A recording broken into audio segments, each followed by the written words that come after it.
Okay, in the back here. I'm hearing some of the same problems year after year, like not enough equipment, not the heavy enough equipment like the 4-engine. And I'm wondering if they ever thought about contracting it out, like maybe he could drop 24 hours a day instead of let it burn at night. It'd be a big help.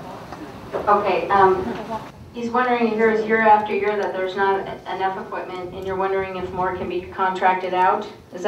Was there more to that? Pardon me? Well, the contractor can have the equipment like they do in Grass Valley. They had a fire start, 2 tankers came in and doused it out before the fire trucks got there. So what is that telling you? So you're asking about more contract equipment. We're using firefighters and fire trucks from all over the United States. Right now in our fire camp we have Idaho, Kansas, Montana, Oregon. This team comes out of Oregon and Washington.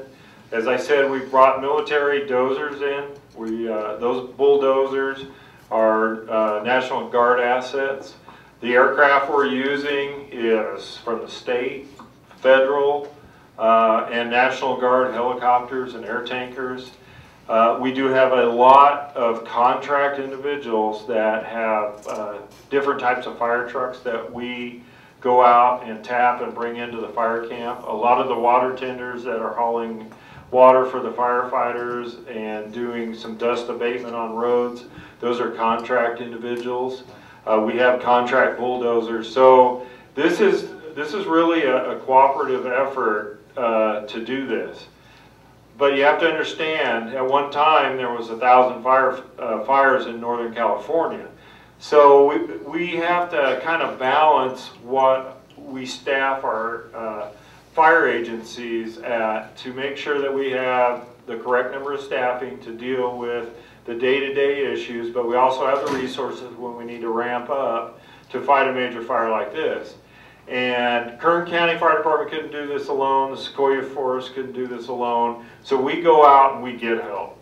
And it has been a challenge, but read the newspaper, these fires are just going on all over the place. Resources are limited, and throughout the state, we prioritize incidents every morning.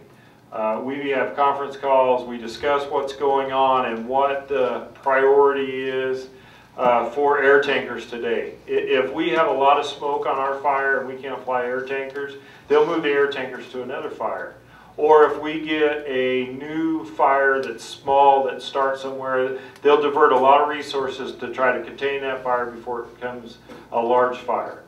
We've been doing this for a long time. We're really good at it. The incident command system, we talk, we know what we need to do, we know the resources, and when we pulled the plug today, we got the resources. They're on their way, they're coming from all over California. I think Los Angeles is sending a lot of resources. We're getting resources from Northern California, so it is a total cooperative effort. So we're using everything we can to put this fire out. Thank you. Right here. How important is it to keep Kelso Valley Road open? I noticed there's a steady stream of trucks going up it and presumably going up Piute Mountain Road. Well, I live on the north side of Kelso Valley Road, and if the road's open I can get out, so that's my concern. But how important to the fire service is it to keep that road open? How important is it to the fire service to keep Kelso Valley Road open? I mean, it is open, but he's asking how important is it?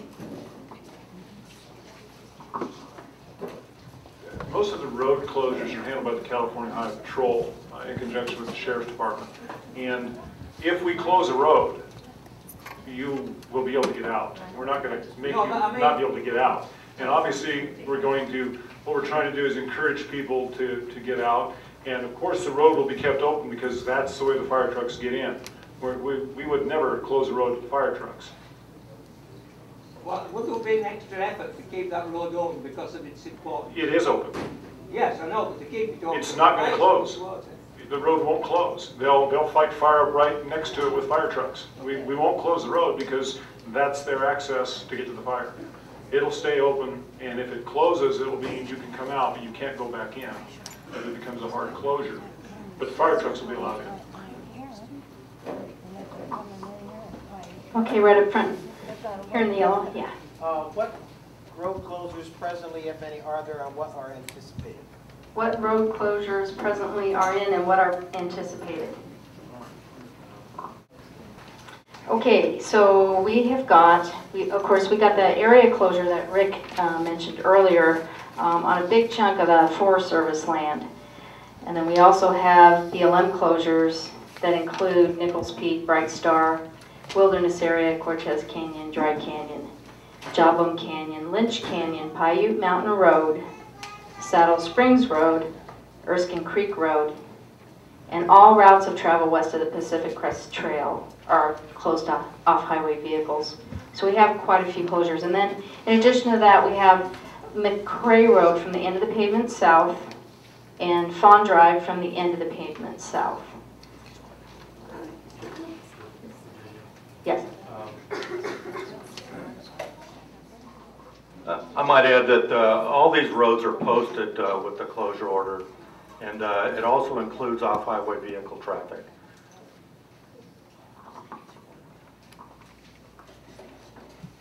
Okay, right here.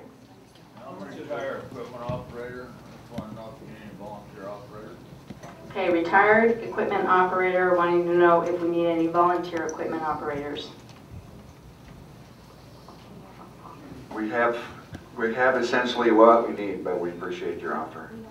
But we're well staffed, thanks. I have one more question for you.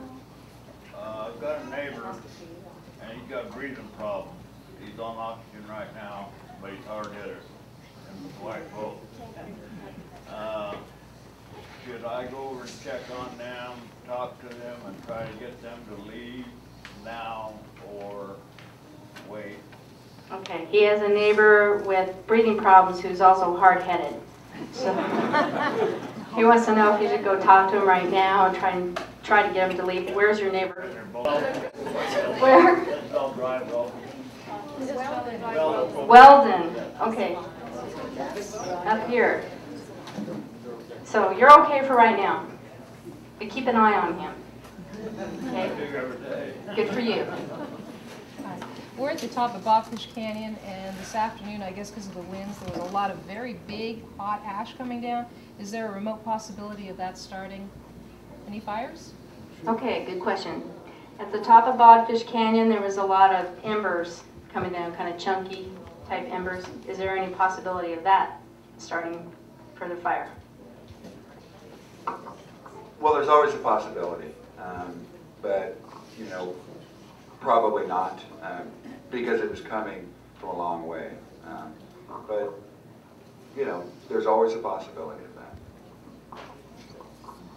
Okay, so it's kind of cooled off, by that point. So usually when it hits the ground, it's not going to start